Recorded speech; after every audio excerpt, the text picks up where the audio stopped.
Faly miarabantsika rehetra indray rakizy. Ary faly indrindra indray androany hanolotra tantara mahafinaritra sy mahavariana ho anao. Enoy tsara ary.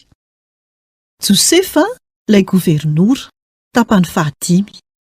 Genesis 1:7 sy 2:7. Mizaha toetrany rahalahy i Josefa. Nandeha namakivaky any Ejipta i Josefa tao anatiny iray tamin'ireo kalesy ny mpanjaka. Niankohaka teo anatrehany ny olona rehetra. Notendren'ny farao mpanampy azy i Josefa. Nomeny fahefana i Josefa. Nandalo teo anoloan'ireo sahamasaka sy ny fambolena rofia i Josefa. Nitranga ny fanaraka tamin'ny efa nolazain'Andriamanitra ny zavatra rehetra.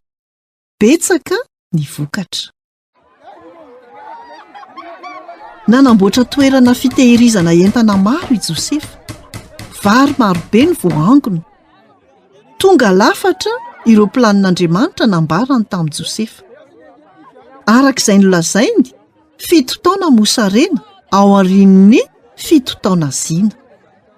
Nona ny olona ka nakany an-tranon'ny farao. Noana izay, mazavatra izay ho an'ny zanakay. Andraikitry Josefa no manampy anareo. Ataovy izay lazainy.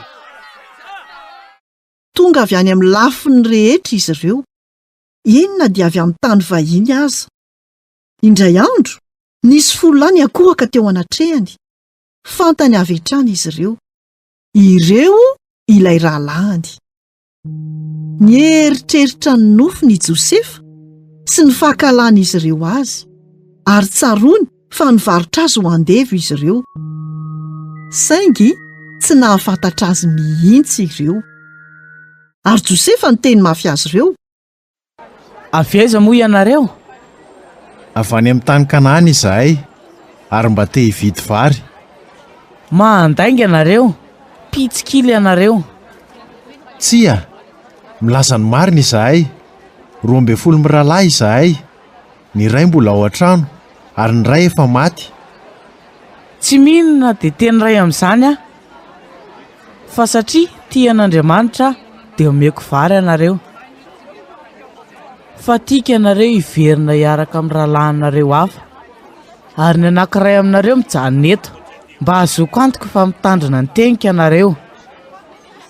Nahoana Josefa no entitra be? Te hamaly-faty azy ireo ve izy? Tsia! Te hitsapa ny rahalahiny fotsiny izy. Tia no hita raha mba niovy izy. Tsy niahy mihitsy izy ireo hoe fantatry Josefa izay nambarany rehefa nifampiresaka izy ireo.